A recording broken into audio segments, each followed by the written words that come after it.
Assalamualaikum warahmatullahi wabarakatuh.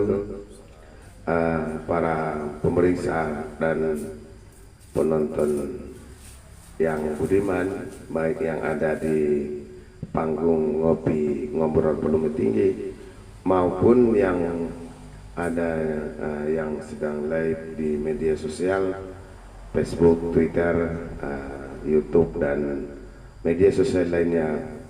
Oke, pada hari ini Jumat 14 Juli 2023 kami mengucapkan selamat bergabung kembali dalam forum diskusi ngobrol volume tinggi di Ampera Buru Lubis, Kelurahan Pasir Pengerean, Kabupaten Rokan Hulu, Provinsi Riau. Oke, para penonton yang budiman dan para pemeriksa dimanapun Anda berada, hari ini kita kedatangan tamu yang cukup populer dan cukup dikenal di masyarakat, seorang aktivis yang berbasis kemasyarakatan yang tak lain dan tak bukan saat ini menjadi ketua Clean Government. Beliau adalah Muhammad Sobo. Selamat malam dan selamat datang Bapak di panggung ngopi. Terima kasih kedatangannya. Hari ini panggung ngopi, manajemen panggung ngopi mengambil tema pembahasan kita Pak Sobo adalah menciptakan masyarakat yang mandiri dan berdikari. Ini tentu ada strategi-strategi khusus dari organisasi non pemerintah, ONP atau kalau dikenal dengan NGO, non government organization, atau yang masyarakat lebih luas mengenalnya adalah LSM, Lembaga Swadaya Masyarakat. Pak Sobo, sedikit kami menggambarkan, izin panelis menggambarkan bahwa di dunia ini LSM terbanyak itu ada di Amerika. Yang informasinya saya pernah membaca di sebuah buku tahun 2023 ini, LSM di Amerika itu hampir 7 juta LSM, sedangkan di Rusia itu sebanyak 760.000 LSM. Di Indonesia terakhir datanya kalau nggak salah 372.000 LSM ada di Indonesia. Begitu juga dengan Kabupaten Rokan Hulu, saya rasa ada ratusan ya Pak Sobo ya? Belum ya? Puluhan LSM ada di Kabupaten Rokan Hulu. Oke Pak Sobo, saya ingin memberikan kesempatan kepada Pak Sobo menceritakan tentang kiprah dan bagaimana kehadiran LSM Clean Government di Kabupaten Rokan Hulu. Kami persilakan. Terima kasih diberi waktu untuk menyampaikan. Saya sebagai Direktur Eksekutif Clean Government, sebetulnya sebelum Clean Government saya pertama di LSM Forum 16 yang berpusat di Rokan Hulu juga. Program kami pertama waktu itu adalah mengajarkan masyarakat jelas supaya masyarakat berdiri di atas kaki sendiri begitu. Pertama program kami mengambil tanah PTSD sebanyak 1.500 hektar dengan masyarakat Kota Tengah. Berhasil kami dapatlah tanah 1.500 hektar, insya Allah kita serahkan kepada Koperasi Karya Perdana yang diketuai oleh Sari Antoni. Dapatlah untuk pengurus-pengurus tersebut kalau nggak salah 142 surat. Itulah program pertama kami di LSM yang lokal, bukan berpusat ke Jakarta gitu. Jadi akhir-akhir Itu ketuanya Mendiang Andi meninggal, saya beralih ke LSM Parwi bergabung dengan Mendiang Irfansah. Habis itu barulah bergabung ke Keling Permen sebagai ketua. Dulu saya sekretaris. Karena di Keling Permen itu tugasnya hanya relawan tentang korupsi dan percepatan pembangunan di daerah. Jadi tugas saya selama ini ya mengajar masyarakat supaya pintar tadi yang pertama, yang kedua membantu penegak hukum, memberi informasi-informasi, ada yang akurat, ada yang tidak akurat. Gitu. Nah, jadi kita berharap kepada semua lembaga untuk kemasyarakatan, mari sama-sama kita bina masyarakat. Kita bantu dia kesulitan tentang segala hal itu kalau kita bisa bantu tanpa pamrih kita membantu. Insya Allah kita membantu orang tanpa pamrih itu akan ada aja rezeki kita. Iya, subhanallah. Merdeka. Nah, jadi itulah kira-kira gambaran di LSM ini kalau saya pribadi gitu. Dan saya juga ada sedikit banyaknya berbuat untuk daerah ini. Sehingga saya sekarang ya dianggap pemerintah bekerja sama lah untuk membantu pemerintah untuk membangun.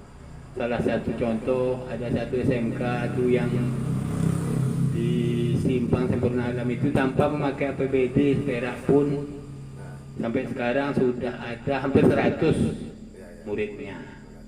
Dan ada dekat situ juga 6 hektar tanah hebah untuk bumi perkemahan. Nah, tapi sampai saat ini sayang belum tercapai maksud yang dituju gitu. Mungkin entah anggaran kita tidak ada, entah kurang tepat tempat, nggak tahu. Saya tidak akan menjelekkan pemerintah atau siapapun gitu. Cuman kita berharap supaya bumper ini dibangun, diupayakan supaya jangan itu diminta lagi oleh penghebah tanah.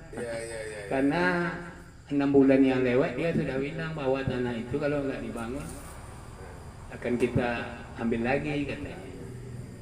Jadi kemarin saya juga sudah beri datanya sama Ketua DPR supaya itu ditindaklanjuti gimana upaya supaya bisa membangunnya gitu. Nah, mungkin itulah gambaran dari LSM yang 3 LSM yang saya ikuti. Saya tidak pernah orang minta tolong itu dengan menetapkan. Cuman kalau ada yang minta tolong saya bantu, selesai urusannya, ada diberi alhamdulillah, nggak diberi ya ada masalah. Terima kasih. Oke, luar biasa ini orang tua kita yang mengajarkan kepada kita bagaimana memang kita berbuat ikhlas dalam membela masyarakat itu. Merdeka. Hari ini memang kita butuhkan pribadi-pribadi yang seperti itu. Karena bangsa ini kita merdekakan, negara ini kita merdekakan dengan berkat kita bersatu padu sehingga terjadilah negara Republik Indonesia yang kita cintai hari ini. Kalau pepatahnya lidi itu Pak, kalau dia sendiri-sendiri mudah patah. Lidi itu kecil, kalau dia dikumpulkan banyak-banyak bisa mengangkut sampah dan membersihkan pekarangan rumah. Betul nggak Pak? Artinya pemerintah jangan pandang sebelah mata tentang komunitas LSM ini. Artinya partisipasi masyarakat itu sangat menentukan sekali sukses atau tidak suksesnya program dari sebuah pemerintah. Oke, para pemirsa dan penonton yang yang budiman, baik yang ada di panggung ngopi ngobrol Puluh Tinggi Ampera Bro Lubis maupun yang sedang live hari ini di media sosial TikTok, Twitter dan YouTube, silakan kami ajak untuk berpartisipasi, memberikan komen, subscribe dan masukan kepada kami manajemen. Pak Subuh, kita lanjutkan diskusi kita. Saya melihat akhir-akhir ini banyak bermunculan LSM, non government organisasi. Itu memang secara undang-undang itu diatur, ada undang-undangnya dan dilindungi oleh negara Republik Indonesia. Cuman dalam pelaksanaan tugas dan fungsinya seharusnya dia menciptakan masyarakat yang madani, masyarakat yang berdikari, baik itu secara ekonomi, politik, pendidikan dan pemikiran. Bagaimana Bapak melihat LSM kekinian hari ini? Apa kira-kira yang menurut Bapak, oh ini tidak cocok, ini yang mantap gitu. Kira-kira mohon komentarnya Pak. Saya menilai rekan-rekan terkadang ceroboh dan dibawa emosional. Seharusnya kita lembaga ini berjiwa besar gitu lah. Ada masalah nggak usah dibawa emosi, tanya bagus-bagus. Yang penting kita pegang itu data. Kita mau dihujat orang, hujat lah. Bila perlu dipukulnya kita, kan gitu. Jangan kita mau memukul orang gitu. Nah, jadi kita harus lemah lembut. Acuh, kita bekerja melengkapi data, umpama mau mengkritik sesuatu proyek lah umpama. Walaupun kita dicaci maki mandor kerja, apa caci maki lah gitu. Namun kerja kita mau moto besinya foto, cuman minta izin dulu lah. Nah, karena nggak bisa melarang orang itu, kita punya. Tapi tetap minta izin Pak. Minta izin, jangan salah nanti kita salah. Kita minta izin, tidak diizinkan urusan dia, cuman hak kita ada. Undang-Undang nomor 31 itu transparansi kan. Boleh, semua masyarakat itu boleh kalau dia mau. Cuman kan kalau dia bukan LSM, untuk buat laporannya dari apa gitu. Cuman paling laporan lisan saja, tak mungkinlah itu ditanggapi polisi kan.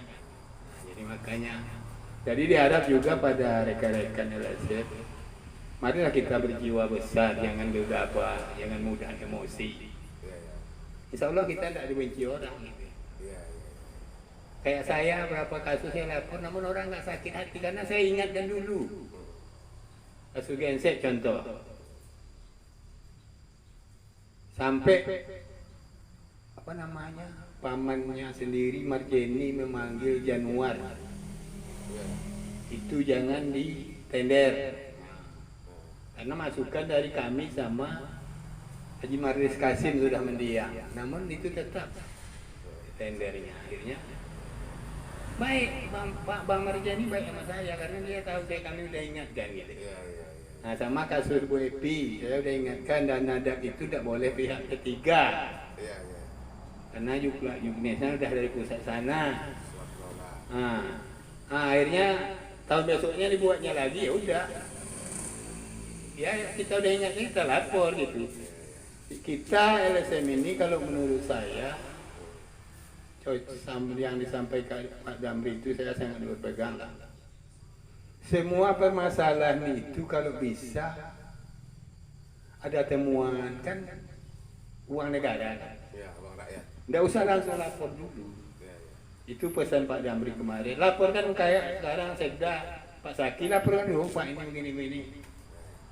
Tolong perbaiki supaya jangan ada kerugian negara di sana. Kalau nggak perbaiki itu pasti kami lapor kan gitu.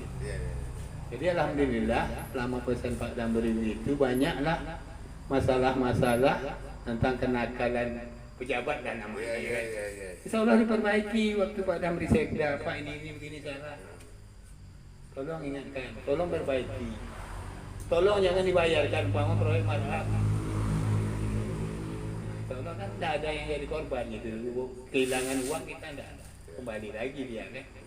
Nah, jadi menurut saya, pesan saya kepada rekan-rekan, marilah kita secara sopan santun, walaupun hati menggebu-gebu cuman dibawa ke nafsu. Hanya itu yang dapat saya sampaikan. Itu pribadi saya gitu ya. Jadi sehingga kita tidak ada orang yang membenci kita. Gitu. Kita lapor ya, kita udah ingatkan. Mau benci dari mana lagi coba? Kan gitu. Nah, makasih. Assalamualaikum warahmatullahi wabarakatuh. Apa sih kita masih diskusi lagi nih Pak Sepuh, masih panjang lagi karena ilmu Pak Sepuh ini jarang kami dapat. Kami sebagai yang masih junior ini perlu sekali tuntunan bagi kami dalam melaksanakan tugas fungsi kami sebagai partisipasi masyarakat pada pemerintah. Oke, para pemerintah dan penonton yang budiman, Pak Sobu tadi sedikit menyinggung perjuangan beliau dalam memberantas korupsi yang sudah menjadi kesepakatan kita bersama sebagai warga negara Republik Indonesia. Para penonton dan pemirsa, saya mendengar kecintaan Pak Sobu kepada negara ini lewat tidak inginnya ada di negara ini tindakan bilang tadi kenakalan pejabat ya. Kalau saya kembalikan kepada teks hukumnya adalah tindakan korupsi gitu ya. Sampai berjuang ke Jakarta. Kemudian saya pernah dengar juga ada penerimaan CPNS dengan Haji Marlis juga disebut-sebut nama bapak ini. Itu zaman dahulu kala ya, sudah selesai persoalannya Pak Suku ya. Cuman itu kalau pergi ke Jakarta itu kan dengan jarak tempuh yang jauh Pak Suku. Sementara semua itu harus dilakukan dengan swadaya. Betul nggak Pak? Apa sebenarnya? Apakah ini karena kecintaan kepada daerah? Apakah memang ini memang no korupsi gitu? Sedikit komentar Pak Sobat terkait ini. Itu sebenarnya yang pertama karena izin Allah. Yang kedua karena saya menilai waktu itu kalau tidak ada untuk menindak, untuk membantu penegak hukum, siapa lagi gitu. Jadi kami coba lah, insya Allah sekali dua kali ya lah pakai ongkos sendiri. Nanti ya namanya kan Pasti ada orang bersimpati ya. ya di Pekanbaru itu orang rohul sangat banyak. Orang rohul yang pintar, yang punya uang di Pekanbaru ini tidak rela dia rohul ini dijual gitu ya. Iya betul. Nah, jadi mereka siap untuk menyupport kita, membantu ini, membantu segala macam lah. Bahkan ada yang membantu mengonsep laporan gitu, profesor-profesor yang ada di Pekanbaru. Karena dia sifatnya dia ingin rohul ini maju bagus karena kampung halaman dia. Kalau nggak salah saya 17 kali kasus gensen itu saya ke Jakarta. Insya Allah pulang dari Jakarta dia suruh datang lagi karena mereka tahu ekonomi saya gitu, disuruh dibilang KPK, kekurangan data karena KPK besar anggaran itu turun, karena data itu dia yakin saya bisa dapat, dia minta tolong dia, bukan harus lengkap data, bukan, tolong kalau bisa dari ini Pak Dawu biar kamu, itu malah dikasih lagi uang supaya bisa saya melaksanakan itu gitu, karena mereka tahu ekonomi saya susah. Kalau nggak ada bantuan untuk di rumah mungkin saya nggak bisa cari yang disuruh KPK gitu lah. Jadi hingga barulah saya berhenti. Berapa tahun saya nggak pernah dengar suara, adalah 4 tahun dah. Karena yang pertama fisik nggak tahan lagi, mental sudah turun, ekonomi nggak mau bangkit gitu. Jadi untuk bergerak ke Jakarta itu malas gitu lah. Karena dulu saya menilai kasus Genteng itu sangat berat loh. Kalau nggak ada yang yang nyupport kita Jakarta sana, nggak bakal naik juga. Jadi namanya semua orang punya link. Tapi insya Allah adalah. Karena ketua LSM saya ini adik ipar Pak Mahfud gitu lah. Itulah sebabnya terungkap kasus Gensen ini, kalau enggak alam gitu. Jadi itulah gambarannya. Jadi kita harap kepada teman-teman kalau mau bergerak untuk kebaikan rohul, saya mulai saat ini merasa sudah siap untuk bersama-sama, tapi bukan untuk sendiri gitu loh. Kalau sendiri saya udah berat, cuman kalau bersama-sama saya akan ikut. Iya, iya. Ada bukti yang akurat, sama-sama kita. Kita cari donatur kita, ada bukan baru sana gampang kok dengan cara ada bukti yang akurat tentang korupsi di lokal ini mereka akan bantu gitu. Peduli mereka. Peduli, tetap peduli. Tinggal tergantung kita menyampaikan. Cuman yang pertama penilaian orang itu yang datang ini ada kepentingan enggak? Kalau dia seorang pejabat, insya Allah orang itu enggak juga. Karena dia tentu tahu karena ini mungkin tidak dilantik jadi kepala ini dia buat begini ya dia akan mau gitu. Atau seorang kontraktor umpama nggak pernah menantang dia orang itu yang mau support kalau untuk kepentingan ada di sana karena mereka menilai saya tidak ada kepentingan pejabat saya enggak, kontraktor saya enggak gitu. Jadi murni menurut mereka saya itu mau memperbaiki roh gitu loh. Jadi cuman itulah mungkin yang dapat saya sampaikan. Terima kasih. Oke, luar biasa. Kasus kita dengar para pemirsa dan penonton bahwa kasus Gerset ini sudah ingkrah ya Pak ya. Sudah ada yang terpidana dan sudah ada yang dinyatakan pengadilan bersalah dalam persoalan itu.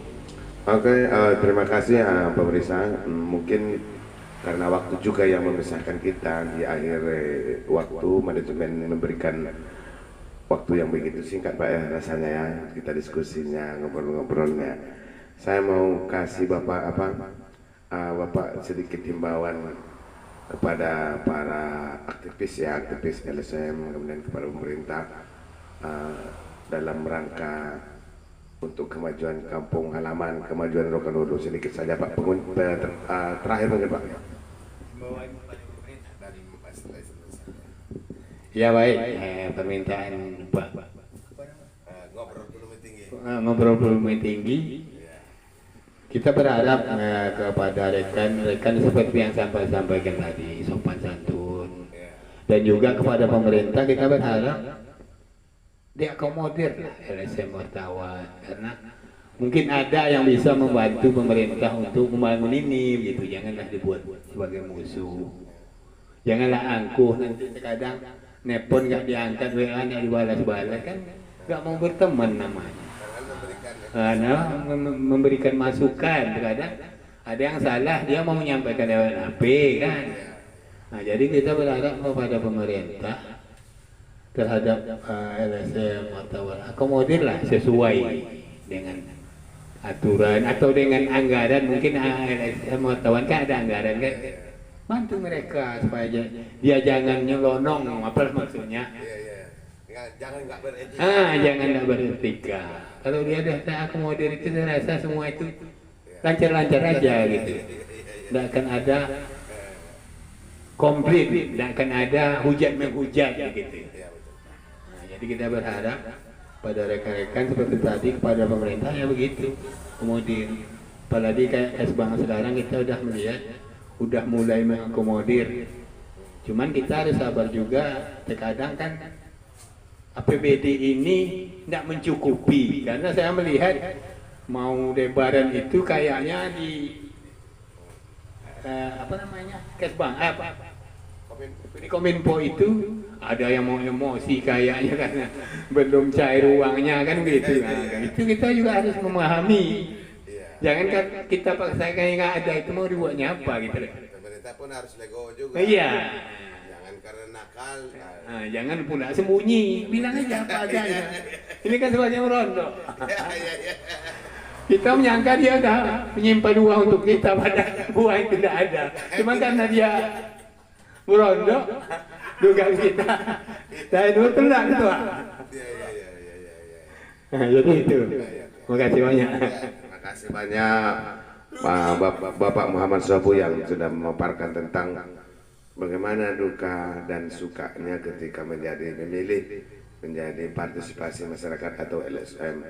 Tapi yang jelas kita sejarah sudah membuktikan bahwa memang negara Republik Indonesia ini adalah diawali dengan berkumpulnya sekelompok masyarakat yang ingin sebuah negara, sebuah bangsa. Kelompok masyarakat ini bercita-cita luhur, akhirnya jadilah bangsa Indonesia ini. LSM ini adalah sekelompok masyarakat yang nilainya dan cita-citanya juga luhur. Yang pertama sekali adalah bagaimana mereka berpartisipasi dalam setiap kegiatan dan program pemerintah, selain mengawasi sehingga program itu terlaksana dengan tepat sasaran. Oke, para penonton yang budiman yang berada di panggung ngopi ngobrol volume tinggi, terima kasih atas perhatiannya, termasuk pemeriksa baik itu di media sosial, TikTok, Facebook, dan medsos lainnya. Kami mohon maaf jika ada penyampaian yang nggak pada tempatnya bersama narasumber.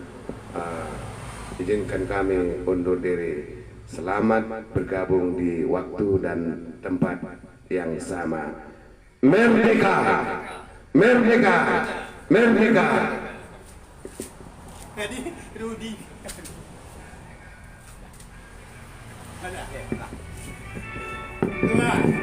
Rudi itu meronok.